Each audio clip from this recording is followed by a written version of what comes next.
La nuit avait étendu son manteau sombre sur le village. Dans le petit village de Devipur, en Uttarakhand, les nuages grondaient, comme si la colère du ciel s'apprêtait à s'abattre sur la terre. À l'extrémité du village, là où le sentier disparaissait parmi les épines et la forêt, se dressait une cabane délabrée. Les murs de terre se désagrégeaient sous la pluie. L'eau gouttait du toit de chaume, détrempant le sol de boue, et la porte en bois grinçait sous les rafales de vent. Dans cette cabane vivait Shivam, âgé de 24 ans. Il avait perdu son père durant son enfance, et sa mère était décédée de la fièvre 2 ans plus tôt. La solitude était devenue son plus vieil ami, l'accompagnant chaque nuit comme une ombre dans ses livres et ses rêves. Le jour, il travaillait comme ouvrier agricole. La nuit, à la lumière d'une lampe à pétrole, il étudiait. Son rêve était d'aller en ville, de terminer ses études et de revenir au village pour devenir enseignant et montrer un nouveau chemin aux enfants.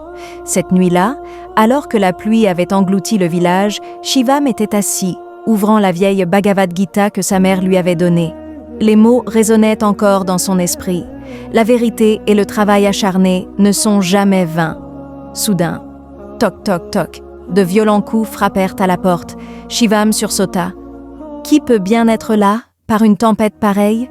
Son cœur se mit à battre très fort. Qui est là? Demanda-t-il avec crainte. Aucune réponse. Les coups reprirent, encore plus fort.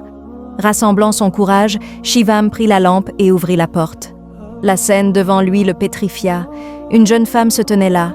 Sa sari blanc, trempé par la pluie, collait à son corps. Ses longs cheveux mouillés couvraient son visage.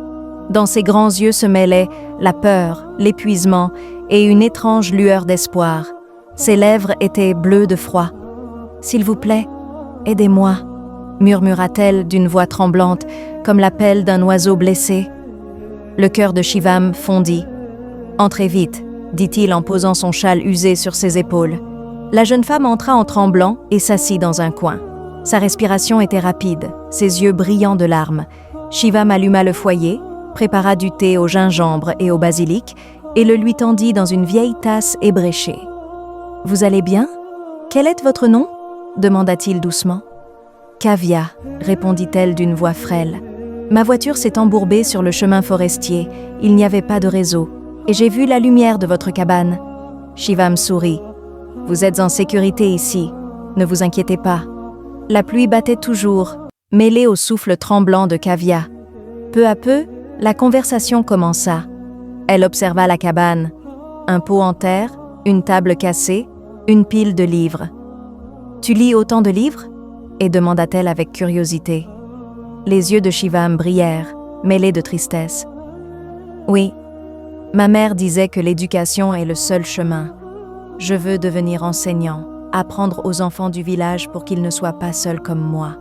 Mais l'argent me manque. » La voix de Kavya se voila. Ma mère disait la même chose. Seule la vérité et le travail rendent un être humain grand. Je travaille en ville, mais le bruit de cette vie m'étouffe. Un lien invisible se tissa entre eux. « Que faites-vous comme travail » demanda Shivam. Kavya sourit légèrement. « Juste un emploi. » La nuit avança, mais leurs paroles ne s'arrêtèrent pas. « Il y a de la paix dans ta simplicité, Shivam, » dit-elle. Son cœur s'emballa.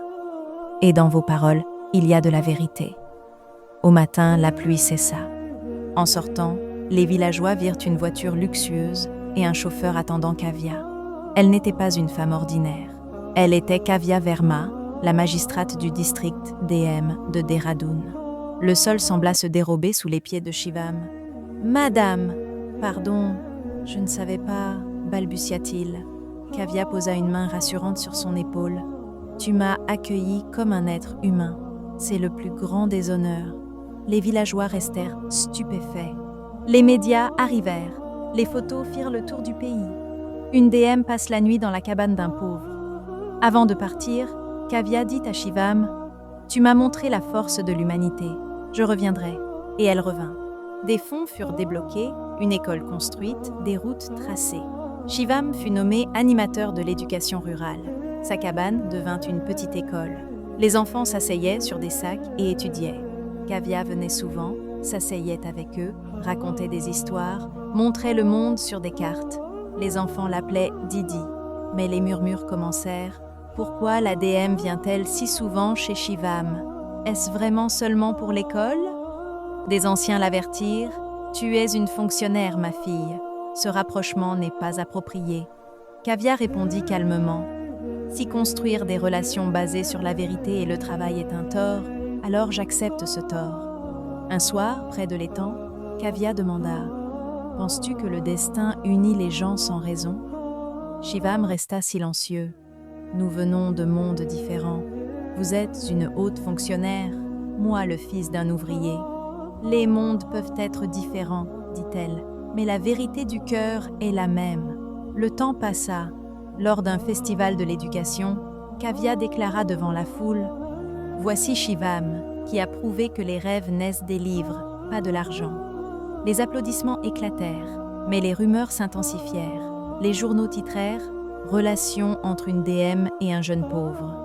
Sous la pression politique, l'ordre de transfert de Kavya fut émis. Le village se souleva. Femmes en larmes, enfants brandissant des livres. « Nous voulons notre Didi ».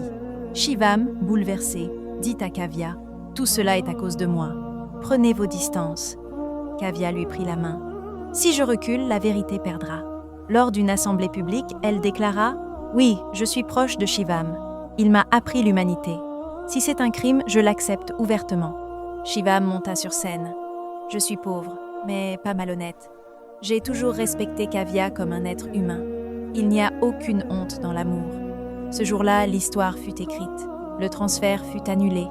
Les écoles se multiplièrent, les routes se construisirent et les enfants devinrent amis des livres. Kavya et Shivam ne furent plus seulement des individus, mais le cœur battant du village. La cabane de Shivam était désormais une école, remplie de rires et de rêves. Un jour, Kavya lui dit « Pourquoi s'arrêter à ce village? Diffusons l'espoir dans tout le district. » Shivam baissa la tête. « Où que vous alliez, je marcherai avec vous. » Amis, si cette histoire vous a touché, likez, abonnez-vous à la chaîne pour recevoir d'autres récits inspirants. Ces histoires nous apprennent que l'amour et la vérité ne connaissent ni pauvreté ni richesse.